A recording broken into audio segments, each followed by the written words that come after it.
வணக்கம். ட்ரிபிள் அகாடமியிலிருந்து ஜோதிராஜன். இன்று நான் பார்க்க இருக்கும் தலைப்பு குரு திசை என்ன செய்யும். நம்ம சேனலை சப்ஸ்கிரைப் பண்ணாதவங்க சப்ஸ்கிரைப் பண்ணிக்க. அப்போ தான் பதிவுகள் நான் வரிசையாக வரும். பார்த்து பயனெல்லாம் ஜோதிடத்தை எளிமையாக படிக்க ஆரம்புள்ளவர்கள் 9788250439 இந்த நம்பருக்கு கால் பண்ணுங்கள். 1 இயர் டிப்ளமா இன் அஸ்ட்ராலஜி, அதோடு சேர்ந்து 1 year diploma in acupuncture basic Siddha Varma course நடக்குது. ஆரம்புள்ளவர்கள் அனைவரும் படித்து பயனெல்லாம். இப்போ வாங்க தலைப்புக்குள்ளே போகலாம். குரு திசை என்ன செய்யும். குரு திசை மொத்தம் 16 வருடங்கள் நடைபெறும். ஒருவரின் ஜன ஜாதகத்தில் குரு பகவான் பலம் பெற்று சூரியன், சந்திரன், செவ்வாய் போன்ற நட்பு கிரகங்களின் சேர்க்கை சாரம் பெற்று ஆட்சி உச்சம் பெற்றாலும் பூமி, மனை, வீடு போன்றவற்றால் சிறப்பான அனுகூலம் உண்டாகும். குடும்பத்தில் மங்களகரமான சுபகாரியங்கள் கைகூடும். சிறப்பான புத்திரபாக்கியம் அனுகூலம் உண்டாகும். சமுதாயத்தில் பெயர், புகழ், மதிப்பு, மரியாதை உயரும். பண வரவுகள் தாராளமாக இருக்கும். பணம் கொடுக்கல் வாங்கல் போன்றவற்றில் நாணயம் தவறாமல் கொடுத்த வாக்கை காப்பாற்ற முடியும். உற்றார் உறவினர்கள் ஆதரவும் பெரியோர்களின் ஆசியும் கிட்டும். அரசு வழியில் அனுகூலம். வங்கி பணிகளில் உயர் பதவி, ஆசிரியராக பணிபுரியும் வாய்ப்பு, பலருக்கு உதவி செய்யும் அமைப்பு, சமூக பணிகளில் ஈடுபடும் வாய்ப்பு, ஆலய நிர்வாக பணிகளில் உயர்வு கிட்டும். கல்வியில் சாதனை புரியும் அமைப்பு உண்டாகும். ஆன்மீக தெய்வீக பணிகளில் ஈடுபாடு அதிகரிக்கும். பல நற்பணிகளுக்கு செலவு செய்ய நேரிடும். இதுவே குரு பகவான் பலமிழந்து பகை, நீசம், பாவிகள் சேர்க்கை மற்றும் பார்வை பெற்றால் குரு திசை காலங்களில் கடுமையான பண நெருக்கடிகள் ஏற்படும். பண கொடுக்கல் வாங்கல்களில் நம்பியவர்களை துரோகம் செய்வார்கள். கடன் தொல்லைகள் அதிகரிக்கும். கொடுத்த வாக்கை காப்பாற்ற முடியாது. நாணய குறைவால் சமுதாயத்தில் மதிப்பு குறையும். ஆரோக்கியத்திலும் பாதிப்புகள், இரத்த கொதிப்பு, சர்க்கரை நோய், மஞ்சள் காமாலை உண்டாகும். எதிர்பாராத கண்டங்களும் சோதனைகளும் ஏற்படும். குடும்பத்தில் வறுமை, புத்திரர்களுடைய பகை மற்றும் புத்திர பாக்கியமின்மை, சுபகாரிய தடை, உற்றார் உறவினர்களுடன் விரோதம், செய்யும் தொழில் வியாபாரத்தில் நலிவு நஷ்டம் உண்டாகும். பிராமணர்களின் சாபத்திற்கு ஆளாக கூடிய நிலை, எதிர்பாராத தனவிரயங்கள், குடும்பத்தில் நிம்மதி குறைவு, கணவன் மனைவிக்கு இடையே ஒற்றுமை இன்மை ஏற்படும். ஜாதகத்தில் 2ஆம் இடமும் தனகாரகன் ஆகிய குருவும் சிறப்பாக இருந்தால் பொருளாதார நிலை மேன்மையாக அமையும். குரு அந்தன் என்பதால் குரு தனித்து அமைவதை விட கிரகங்களின் சேர்க்கையுடன் அமைவதே சிறப்பு. அதிலும் குரு கிரக சேர்க்கையுடன் ஆட்சி உச்சம் பெற்று அமைந்திருந்தால் குரு திசையால் உண்டாகக்கூடிய நற்பலன்கள் வர்ணிக்கவே முடியாது. அதாவது எப்படின்னா, குரு சந்திரனுக்கு கேந்திரஸ்தானத்தில் இருந்தால் கஜகேசரி யோகம். குரு சந்திரனுக்கு திரிகோணத்தில் இருந்தால் குருச்சந்திர யோகம். குரு செவ்வாய்க்கு கேந்திரத்தில் இருந்தால் குருமங்கள யோகம். குரு உச்சம் பெற்று கேந்திர திரிகோணத்தில் இருந்தால் ஹம்ச யோகம். குரு கேது சேர்க்கை பெற்றால் கோடீஸ்வர யோகம். குரு ராகு சேர்க்கை பெற்றால் சண்டால யோகம். இத்தனை வகையான யோகங்கள் குருவினால் உண்டு. இந்த கிரக சேர்க்கை பெற்ற தசாபுத்தி வரும்பொழுது அனுகூலமான நற்பலன்களை அடைய முடியும். புனர்பூஷம், விசாகம், பூரட்டாதி ஆகிய நட்சத்திரங்கள் குரு பகவானுக்கு உரியது. இந்த நட்சத்திரங்களில் பிறந்தவர்களுக்கு குரு திசை முதல் திசையாக வரும். குரு பலம் பெற்று குரு திசை முதல் திசையாக வரும். குழந்தை பருவத்தில் நடைபெற்றால் குழந்தைகளுக்கு நல்ல ஆரோக்கியம், சுறுசுறுப்பு, பெற்றோர்களுக்கு மேன்மை உண்டாகும். இதை இளமை பருவத்தில் நடைபெற்றால் கல்வியில் மேன்மை, நல்ல அறிவாற்றல், தெய்வ எண்ணம், பரந்த மனப்பான்மை, மற்றவரிடம் நல்ல பெயரை எடுக்கும் அமைப்பு உண்டாகும். மத்தியம பருவத்தில் நடைபெற்றால் தாராள தனவரவு, நல்ல பழக்க வழக்கங்கள், பொது நல பணிகளில் ஈடுபடும் அமைப்பு, சமுதாயத்தில் கௌரவமான நிலை ஏற்படும். முதுமை பருவத்தில் நடைபெற்றால் ஆன்மீக தெய்வீக காரியங்களில் நாட்டம், தெய்வ தரிசனங்களுக்காக பயணங்கள் மேற்கொள்ளுதல் போன்ற பரந்த மனப்பான்மை ஆகிய அமைப்பு உண்டாகும். குரு பலமிழந்து குழந்தை பருவத்தில் திசை நடைபெற்றால் உடல்நிலையில் பாதிப்பு, வயிறு கோளாறு உண்டாகும். இளமை பருவத்தில் குரு பலமிழந்து நடைபெற்றால் கல்வியில் தடை, வீண் செலவுகள் செய்து மற்றவரிடம் அவப்பெயரை எடுக்கும் நிலை ஏற்படும். மத்திய வயதில் குரு பலமிழந்து திசை நடைபெற்றால் புத்திரவழியில் கவலை, பொருளாதார தடை, குடும்பத்தில் நிம்மதி குறைவு, உறவினர்களிடையே பகை உண்டாகும். முதுமை பருவத்தில் குரு பலமிழந்த திசை நடைபெற்றால் சமுதாயத்தில் அவப்பெயர், தேவையற்ற பழக்க வழக்கங்களால் அவமரியாதை, பிறர் சாபத்திற்கு ஆளாகக்கூடிய நிலை, உடல்நிலையில் பாதிப்பு ஏற்படும். குரு திசை குரு புத்தி 2 வருடம் 1 மாதம் 18 நாட்கள் நடைபெறும். குரு பகவான் இதில் பலம் பெற்று இருந்தால் ஆன்மீக தெய்வீக காரியங்களில் ஈடுபாடு, புண்ணிய நதிகளில் நீராடும் யோகம், ஹோமம், யாகம் போன்றவற்றில் செய்யும் வாய்ப்பு, பல வித்தைகளிலும் கீதங்களிலும் தேர்ச்சி, கல்வியில் மேன்மை, உற்றார் உறவினர்களிடம் அன்பும் ஆதரவும் கிடைக்கும் வாய்ப்பு, பொன் பொருள் சேர்க்கை, அரசு வழியில் உயர்வு, பலரை வழி நடத்தக்கூடிய வாய்ப்பு, குடும்பத்தில் சுபகாரியங்கள் நடைபெறும் அமைப்பு உண்டாகும்.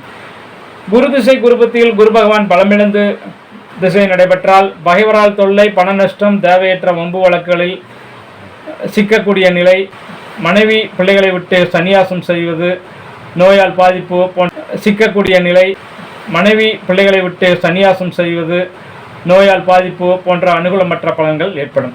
குரு திசை சனி புத்தி 2 வருடம் 6 மாதம் 12 நாட்கள் நடைபெறும். இதில் சனி பலம் பெற்றிருந்தால் தனதானிய பெருகும், இரும்பு சம்பந்தப்பட்ட தொழிலில் அதிக லாபம் கிட்டும், சேமிப்பு உயரும், அரசு வழியில் உயர்வான பதவிகள் கிட்டும், வண்டி வாகன சேர்க்கை சேமிப்பு உயரும், அதிக வேலையாட்களை அமர்த்தி சிறப்பாக வேலை செய்யக்கூடிய வாய்ப்பு உண்டாகும். சனி பகவான் பலமிழந்து திசை நடைபெற்றால் பணவரவுகளில் நஷ்டம், அரசு வழியில் தொல்லை, அபராதம் செலுத்த வேண்டிய நிலை, வண்டி வாகனங்களால் வித்துகள், பிள்ளைகள், உறவினர்கள் மற்றும் நண்பர்களால் பிரச்சனைகள் சந்திக்கக்கூடிய சூழ்நிலை உண்டாகும். குரு திசை புதன் புத்தி 2 வருடம் 3 மாதம் 6 நாட்கள் நடைபெறும். புதன் பலம் பெற்றிருந்தால் கல்வியில் ஈடுபாடு, கணக்கு கம்ப்யூட்டர் துறையில் நாட்டம், ஆடை ஆபரண சேர்க்கை, நல்ல வித்தைகளை கற்று தேரும் அமைப்பு, தொழிலில் வியாபாரத்தில் உத்தியோகத்தில் உயர்வு, குடும்பத்தில் சுபகாரியங்கள் கைகூடியும் அமைப்பு போன்ற நற்பலன்கள் உண்டாகும். எடுக்கும் முயற்சிகள் வெற்றி கிடைக்கும். இங்கே புதன் பலமிழந்து நின்றால் கல்வியில் மந்த நிலை, ஞாபக சக்தி குறைவு, நரம்பு சம்பந்தப்பட்ட பிரச்சனைகளால் உடல்நிலை பாதிப்பு, குடும்பத்தில் அனைவருக்கும் மருத்துவ செலவுகள், மனைவி பிள்ளைகளிடையே கருத்து வேறுபாடு, தாய்மாமன் வழியில் விரோதம், செல்வம் செல்வாக்கு குறைவு போன்ற அனுகூலமற்ற பலன்கள் கிடைக்கும். குரு திசை கேது புத்தி 11 மாதம் 6 நாட்கள் நடைபெறும்.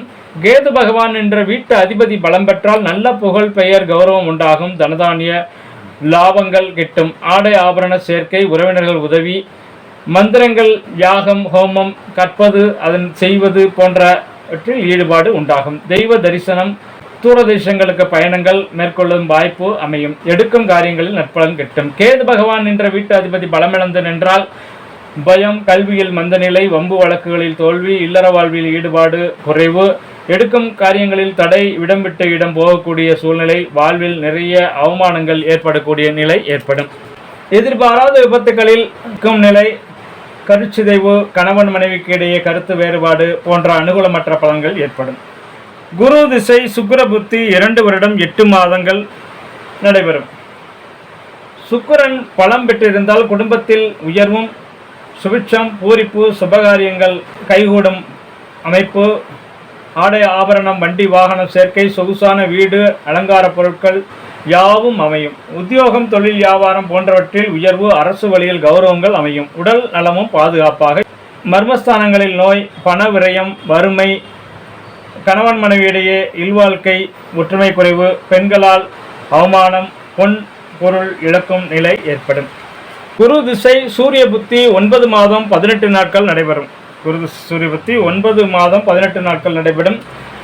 சூரியன் பலம் பெற்று இருந்தால் தந்தை வழி உறவுகளால் அனுகூலம், மனைவி பிள்ளைகளால் உயர்வு, ஆடை ஆபரண சேர்க்கை, நல்ல சுபகாரியங்கள் கைகூடும் அமைப்பு, புத்திசாலித்தனம், நினைத்ததெல்லாம் அடையும் அமைப்பு உண்டாகும். சமுதாயத்தில் கௌரவம், பெயர், புகழ் உண்டாகும். சூரியன் பலம் இழந்து நின்றால் குழந்தைகளுக்கு தோஷம், பணவிரயம், உஷ்ண சம்பந்தப்பட்ட நோய் பாதிப்பு, கண்களில் பாதிப்பு, இடம் விட்டு இடம் நகர்தல், தந்தைக்கு தோஷம், தந்தையிடம் விரோதம் போன்ற அனுகூலமற்ற பலன்கள் ஏற்படும். குரு திசை சந்திரபுத்தி 1 வருடம் 4 மாதங்கள் நடைபெறும். சந்திரன் பலம் பெற்று இருந்தால் அரசாங்க வழியில் அனுகூலம் உண்டாகும், பெயர் புகழ் கிட்டும், செல்வாக்கு உயரக்கூடிய நிலை உண்டாகும், திருமண சுபகாரியங்கள் கைகூடும், உயர்தரமான உணவுகள் உண்ணும் வாய்ப்பு கிடைக்கும். குரு திசை செவ்வாய் புத்தி 11 மாதங்கள் 6 நாட்கள் நடைபெறும். செவ்வாய் பலம் பெற்றிருந்தால் பூமி, மனை போன்றவற்றால் சம்பாதிக்கும் அமைப்பு, அரசு சார்ந்த துறைகளில் உயர்வு, அதிகாரம் மிக்க பதவிகளை வகிக்கும் யோகம், உடன்பிறப்புகளால் லாபம், தொழில் வியாபாரத்தில் மேன்மை, திருமண சுப காரியங்கள் கைகூடும் வாய்ப்பு போன்ற நற்பலன்கள் ஏற்படும். செவ்வாய் பலமிழந்து இருந்தால் பங்காளி மற்றும் உடன்பிறப்புகளிடையே தேவையற்ற வம்பு வழக்கு, உடல்நலத்தில் பாதிப்பு, வெட்டுக்காயங்கள், வண்டி வாகனங்களால் விபத்து, சிறை தண்டனை, பெண்களால் ஆபத்து, வெளிநாடுகளில் சிக்கி தவிக்கும் நிலை, பைத்தியம் பிடிக்கக்கூடிய நிலை, மனக்குழப்பங்கள், அக்னியால் பாதிப்பு போன்றவை நடைபெறும். குரு திசை ராகு புத்தியில் 2 வருடம் 4 மாதங்கள் 24 நாட்கள் நடைபெறும். ராகு பலம் பெற்று இருந்து ராகு இருந்த வீட்டு அதிபதியும் பலம் பெற்று இருந்தால் சற்று நன்மை தீமை கலந்த பலன்களை அடைய முடியும். அரசு வழியில் சிறு சிறு சோதனைகளை சந்தித்தாலும் எதிர்பாராத திடீர் தனவரவுகளும் கொடுக்கும். ராகு பலமிழந்து இருந்தால் பணவிரயம், திருடர்கள் மற்றும் பகைவரால் எதிர்பாராத கலகம், உடல்நிலை பாதிப்பு, தோல் நோய்கள், மனதில் துக்கம், பண விரயங்கள் போன்றவை உண்டாகும். குருவிற்குரிய பரிகாரங்கள் என்று பார்த்தோமேயானால் வியாழக்கிழமைகளில் விரதமிருந்து நவகிரகங்கள் இருக்கும் குரு பகவானுக்கு கொண்டைக்கடலை மாலையை சார்த்தி மஞ்சள் நிற மலர்களால் அலங்கரித்து நெய் தீபம் ஏற்றி வழிபடுவது நல்லது. குரு எந்திரம் வைத்து வழிபாடு செய்தல் நன்மை பயக்கும். சர்க்கரை, நோட்டு புத்தகங்கள், நெய், தேன் போன்றவற்றை ஏழை குழந்தைகளுக்கு தானம் செய்யலாம். வெண் முல்லை மலர்களால் அர்ச்சனை செய்து வழிபாடு செய்வது உத்தமம். புஷ்பராக கல்லை அணிவது நற்பலன்களை தரும். தங்கள் ஜாதகங்களில் தங்கள் குடும்ப உறுப்பினர்கள் ஜாதகங்களில் குரு திசை யாருக்கென நடைபெற்றால் குரு திசையில் குரு புத்தி என்ன புத்தி ஓடுகிறது என்பதை பார்த்து கொண்டு அதற்கேற்ற மாதிரி வழிமுறைகள் வழிபாடுகளை கடைபிடித்து ஆரோக்கியமாக வாழுங்கள், ஆனந்தமாக இருங்கள். வாழ்க வளமுடன், வாழிய பல்லாண்டு. நன்றி.